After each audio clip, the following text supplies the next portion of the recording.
Huge game tonight with USA versus Canada, and I have to tell you, this is the most excited I feel like I've been about hockey in quite a while. Hey, this is Brayden Chen. Subscribe to Locked On Blues. You're Locked On Blues, your daily podcast on the St. Louis Blues. Part of the Locked On Podcast Network, your team every day. Hello, and welcome back to Locked On Blues. I am your host of Locked On Blues, Haley Taylor Simon, talking to you all things about our St. Louis Blues here on the Locked On Podcast Network, your team every day. Today on Locked On Blues, I'm going to talk about USA versus Canada. Huge game tonight. Honestly, it's the most excited I've been about hockey in a very long time. Also, Zach Bolduc is back. He was recalled from Springfield. And then, of course, back to work. What does that mean? Well, it means a few things. The Blues are going to be back in action. I also did tell you, by the way, I just want to say this here, that I was going to talk about Jeremy Rutherford's piece about Brayden Schenn potentially being traded, because I thought it was a very interesting conversation. So we're going to talk about a whole bunch of things. Obviously, my co-host, my cat Stella, is here. And I have to say, one thing that I want to get into right away is really the fact that I do feel like this is a team that is treading in the wrong direction in terms of what they're doing to get back on track. So a whole bunch of we need to talk about. Anyways, let's talk about USA versus Canada. So one of the biggest hockey games besides the Stanley Cup is taking place tonight with Team USA versus Team Canada. Personally, I am very excited about this game. I feel like this is one of those games that really does kind of appeal to all hockey fans. I feel like it's one of those games too where you can really be involved with it as a fan itself. I mean, we have players on both of the teams, right, that we have interest in. Obviously, with us here in St. Louis, I don't know why it keeps on cutting out. I'm sorry. We have a little bit more interest of Team Canada because it does have Colton Parayko and Jordan Binnington, who are two of our players. And then on Team USA, obviously you have the Tkachuk brothers, who I am a big fan of. We all know what I've said before, that I would love more than anything for Matthew and Brady Tkachuk to one day wear the blue note here in St. Louis. Do I think that's going to happen? Probably not. And I think there's actually a chance that it could happen. And I know I've said that before, but I feel like it's one of those things where it definitely could happen if given the right opportunity and time. But sorry about that. There was something on my face and I had to get it off. But anyways, let's talk more about tonight's game, because I know for me, I am very eager to see what both of these teams put out. I think overall, Team USA does have more of a talented roster. So I feel like this is going to be a very good rematch as well. So this is the projected lineups. This is actually like the most fun I think I've had doing projected lineups, because these are all very good players, and good players have been scratched. And that's something that I'm usually not used to seeing, because in our team, well, we struggle. So we don't really have tons of players that are scratched that are not great players, if that makes sense. But obviously, because this is such a talented group of guys, there's going to be players scratched that are talented.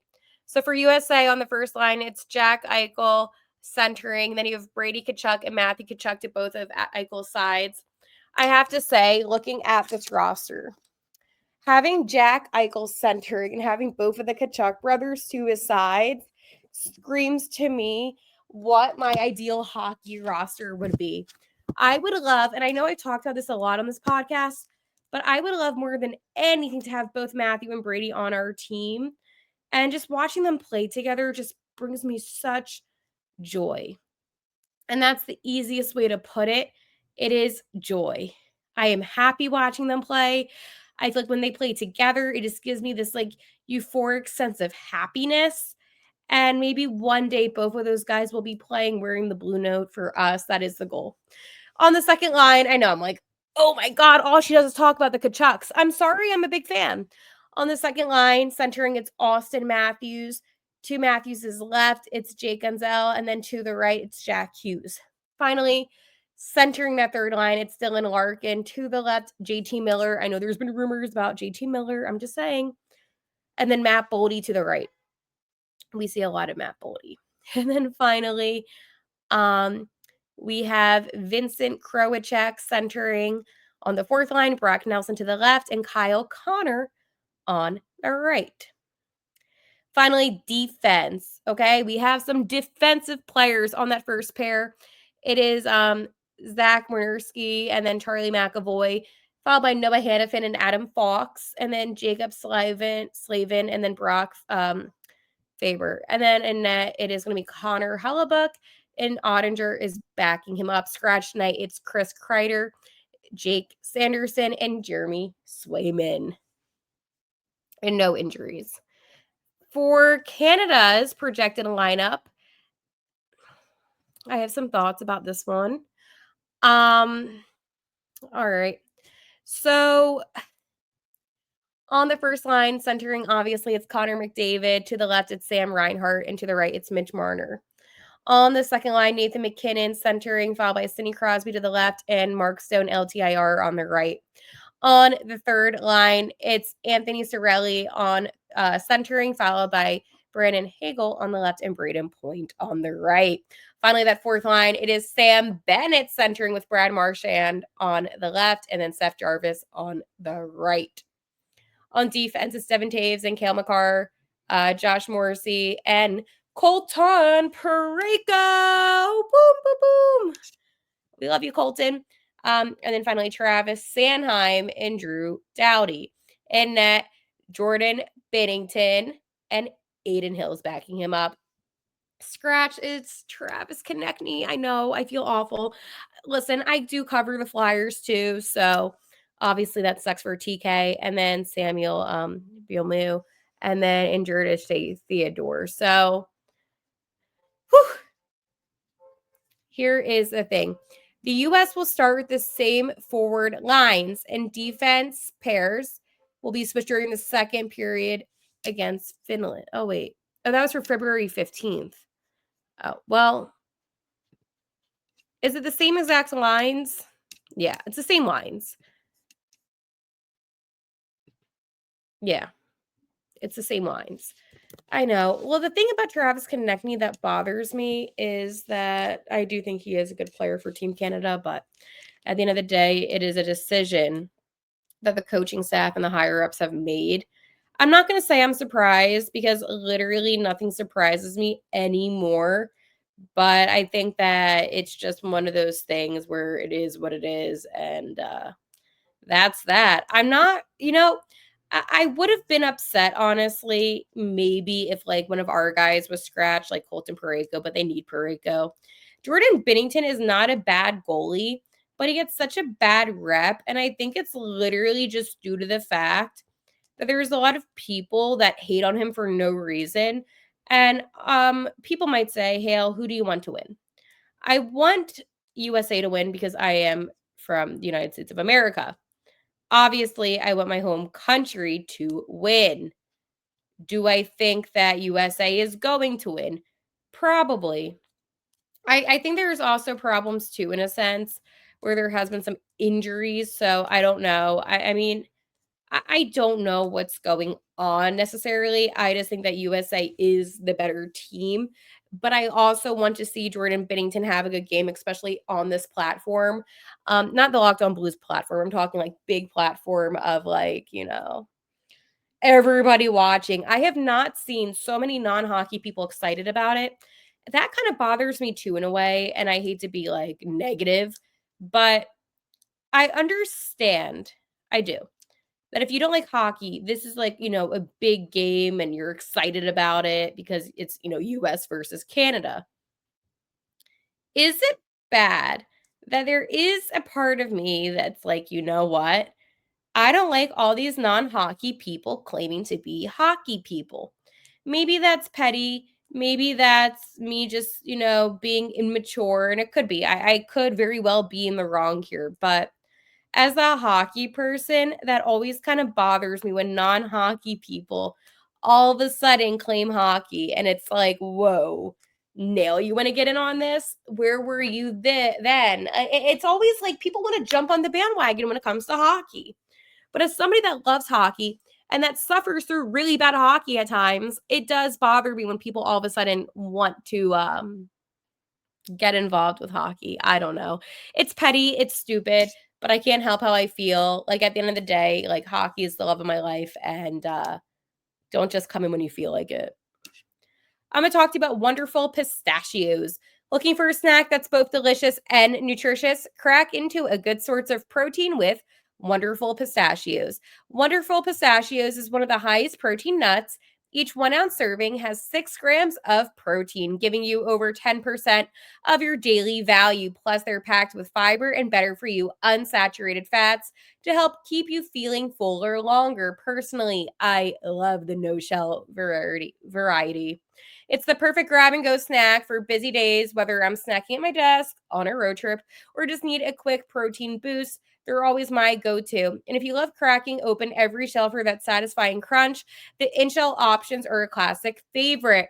Get snackin and crackin with the snack that packs a protein punch. Visit wonderfulpistachios.com to learn more. One thing that kind of annoyed me was a lot of people freaking out over Zach Bolduc being sent down to the Thunderbirds. And my question is, why didn't you use any logic? And I'm not trying to be rude. I'm not trying to be putting people down by any means. But why would they keep Zach Bolduc on vacation when he hasn't had the best season so far and he has an opportunity to really grow and probably better his game in the minors during this 2 weeks? I think that it was a smart move for the Blues. I think that the Blues are in a situation where a lot of their younger guys have not been showing up. And if you think that Zach Bolduc is showing up, um, delusion. And I'm not trying to be mean, but like he really has not had that great of a season. I don't even have to go over statistics. I can just say straight up, we all know he's not performing the way that he was kind of promised to be performing. And it wasn't just me that said, oh, I'm hoping he has a good season. It was Doug Armstrong. During training camp, one of the things that Army was saying that he wanted Zach Bolduc to be a top 6 player. Well, guess what? He's not. I'm sorry, he's not. Do I think he's ever going to be? Probably not. Maybe if something changes. But the reason why I'm being so blunt and maybe so negative, and it's not even like a negative as, oh, I'm trying to be all negative. It is a reality check. Sometimes we get fixated on players that at the end of the day are not going to be players that are going to be who we thought they were going to be. And that's the reality. You can draft well. You can get the first overall draft pick. And guess what? They could still suck. They could still suck horribly, and it won't matter. Now, luckily for us, we did have Eric Johnson, who was our first overall pick in 2000, I want to say 8 or 2006. He was fine. We ended up trading him, but he was fine. I don't think the Blues are in a position right now where they can waste time trying to develop players that are just simply not developing. Maybe another organization that has some better players and a better team can take that. But I don't really see the point in the Blues investing time developing players that simply are just not panning out. And I think that it's also because of the reality of that the Blues have yet to be in the playoffs in quite a while. So for me, it's more of like the urgency to get back in the playoffs rather than, hey, let's go waste some time, develop some players that probably won't pan out. And that's that. Again, maybe I'm negative. Probably I am negative. And you know what? I don't mind being negative. I think being negative is something that we don't really talk about enough anymore. I think that we kind of just fixate and focus on all the positives sometimes. But that's not the life and that's not the reality that I want to live in with this team. I think that with this team, you have to just be very very logical. Okay? You have to be logical because at the end of the day, this is not a team that you can expect to go to the playoffs. You can't. And this is not a team that you can expect to all of a sudden have a breakout season, whatever it might be, and expect them to do well. Because guess what? I have a reality check for you. They're not going to do that. Right now, they have a group of players that could be here in the future, like a Robert Thomas. But if you're even Robert Thomas, my question is, why would you want to be here? And I don't mean to be negative, and I don't mean to be just putting this team down, but why would you want to be here? And they have to kind of do what they did with Scott Perunovich in a way, where they kind of let him go. And speaking of that, I think that there's always a possibility that a player like Zach Bolduc, they could have the same outcome where they kind of let him go. And I'm not saying that to be all negative and to be a downer, but it is the reality of if a guy's not going to grow with your organization, you might have to let him go. And the trade deadline is coming up soon. We're only a few days away. So I'm going to play you something. And this is me interviewing, by the way, Scott Perunovich a couple weeks ago, right before the break, on him being traded. Because I just want you to keep in mind that we might have more players that do leave the organization. And I felt like what he had to say was really interesting. So take a listen. So in the 2 games that you've now played with the Islanders, you've had 2 assists. What has that meant for you?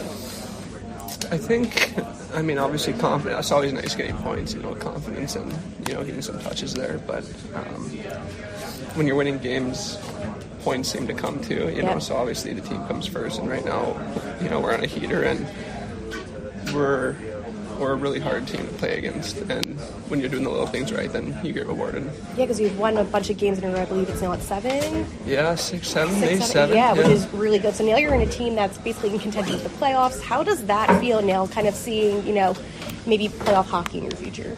Obviously, that's what you strive for every season. You have long days, long nights, a lot of training, and it's all for, one goal. And, looking around the locker room and seeing how we've been playing the 2 games I've been here, I'd take us against anyone. So obviously you got to keep building on that and fixing the little holes and pieces, which take time too. But yeah, right now it's a real hockey team. So in the beginning of the week, obviously you were a St. Louis Blue, and now you're here with the New York Islanders. What has that process been like for you, having to basically go Midwest to a different coast? Yeah, it was obviously new for me. I was pretty stressed out too. I didn't know how the whole process worked at all, and I lived with Jordan Kyrou, and obviously when I found out, told him it was sad, and right. Once the guys found out, those are guys I've been with for years and years, and I've been my best friends, so that's hard. But you also have to do what's best for you, and then it was just a quick pack and get on a flight and get everything figured out and figure out my car and everything. So it's been a lot. Team here, the staff and everyone who's helping me out is phenomenal at what they do. It makes the whole transition easy, and then the guys here are top notch. Is there any player on the Islanders that you were most excited to play with? Well, some of the Minnesota guys, Brock Nelson, Anders Lee, those are kind of the guys who I knew and have some buddies who know. So obviously growing up watching college hockey, those are the guys I paid attention to. But they've all been a treat so far. Awesome. So in the 2 games that you've now played with the Islanders. Yeah, so as you could hear, it definitely was a process. And I just wanted you guys to just kind of be reminded of that. Not necessarily specifically Perunovich, but sometimes what these players have to go through, but that's the reality of it. I always find the trade stuff very interesting. I don't know, for me, it's such a mind-blowing experience that these players have to go through, relocating their lives and all that. But one thing that I do want to talk about is not only are the Blues back to work, but back to work in the sense of the front office. Again, I want to remind you to subscribe to here on Locked On Blues for your first listen every day. Again, Locked On Blues on Twitter at Locked On Blues, Locked On Blues on YouTube or anywhere where you get your podcast. Make sure to subscribe, and to get in on the action. All right, so let's say for how it is. The front office has a lot of work to do. This team sucks. I'm sorry, that's the reality. This team sucks. I saw the piece that Jeremy Rutherford put out about, a trading Braden Shen. I didn't hate it, but I don't love it. I love Captain Braden Shen. We all know that he is one of my favorite players on the Blues, probably one of my favorite players actually in hockey. I grew up with Braden Shen, so that could also be a contributing reason as to why I'm so fond of him. But I do feel like he is one of those hockey players, and I have nothing but positive remarks to say about him. I don't think necessarily that trading Braden Shen would benefit this team very much because I don't know how much value that they would get back from him. But what I can say is, in terms of a personality, in terms of somebody that brings an element to this game, he certainly does bring that. And he's a great locker room guy. And that's something that the Blues really do benefit from by having Braden Shen, is what he brings to the locker room and the energy that he has. I don't think there's a lot of teams in the NHL that have guys that really can captivate a locker room as much as he does. He's been on a multitude of teams, right, throughout his career. It's a fact. He has been. And I think that every team he's been on, he has had a very good response in the locker room, and that's not easy. There's always those guys in the league that can be locker room issues. Well, not Braden Shen. He's never been a locker room issue. I think that trading him would just not make sense. I've always seen Braden Shen finishing out his career wearing the blue note. Obviously, I know that's not how things go for all players. I'm sure Cam Fowler never thought he would be finishing his career wearing another team's sweater besides the Anaheim Ducks, but yet here he is.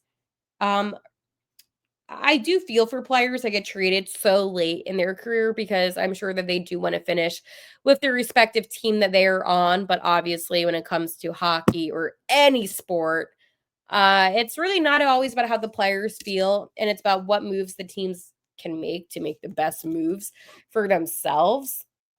That is why I thought that piece was interesting, and it just got me thinking because I'm like, wait, if you do trade Braden Shen, could you get back a draft pick?